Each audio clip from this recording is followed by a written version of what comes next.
Chapter 11. Lost Interest in Life. Grateful for my parents, in the midst of all troubles, we can always find a bright side. In this circumstance, it was the blessing of having loving parents who were willing and able to cover the cost of all treatments, surgeries, and whatever was required for my well being. Unexplainable blackouts. I would have loved to say that these medical issues that I mentioned before were the worst, but there was more. I started having unexplainable blackouts where I will go unconscious for hours and then wake up not knowing what happened. Doctors could not find the root of this problem, which made me worried, having in mind my experiences and the long list of diagnosed medical issues. This was especially difficult since failing to find a physical cause for the blackouts, doctors and even some friends assumed perhaps I was making things up to get some attention.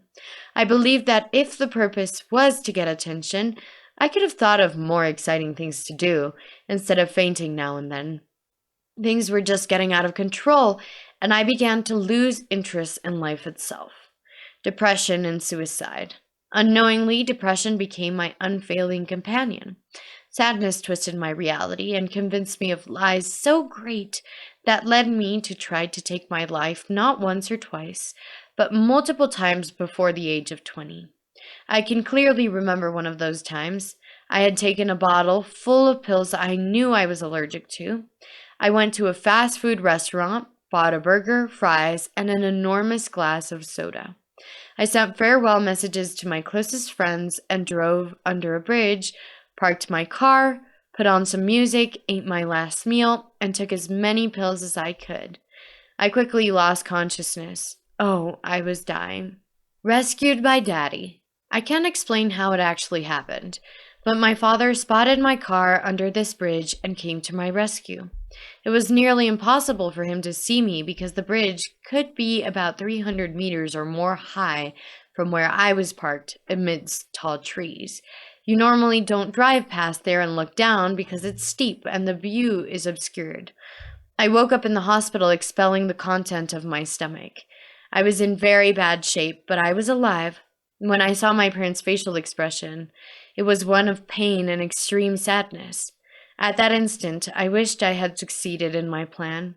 I felt guilty for hurting them so badly and having to see them upset as well. Psychiatric patient. After that, I remember my constant visits to the psychologists and psychiatrists. Many people would feel ashamed because of this, but I believe there is no shame in asking for help when you need it. And I surely needed lots of it. They gave me many pills to balance my mood swings as they diagnosed me with bipolar disorder, a mental disorder that causes unusual shifts in mood, energy, activity levels, concentration, and the ability to carry out day-to-day tasks. A new condition to deal with. I was not sure I could handle much more conditions in my life.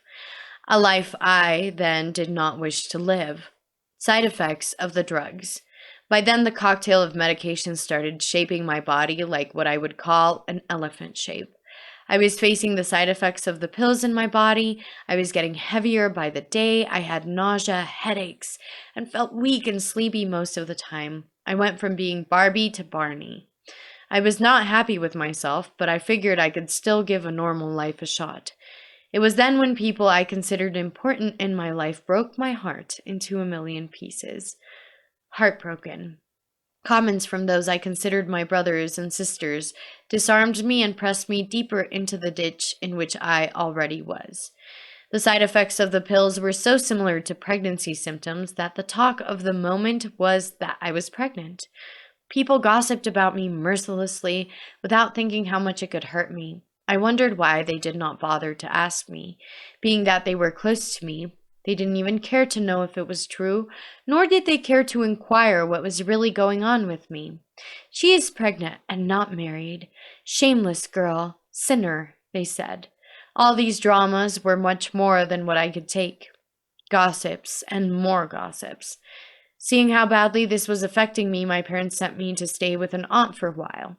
I traveled to the United States to break away from all the negative vibes around me, so I could forget everything. I stayed there for a good while, hoping that things would calm a bit, but it shocked me when I returned. This time, the version of the gossip was different. According to the Destiny Destroyers, a name I gave them, I had gone to perform an abortion. They said things like, "How could she? Murderer! I always knew she was not really saved," referring to me being an unrepentant sinner. Being in that situation was very hard and incredibly painful. But I guess one eventually understands that no matter what you do, people are always going to talk and they are going to share their own version of what they think is happening, be it true or not. I wish we all considered the consequences of what our speech could cause before sharing it aloud.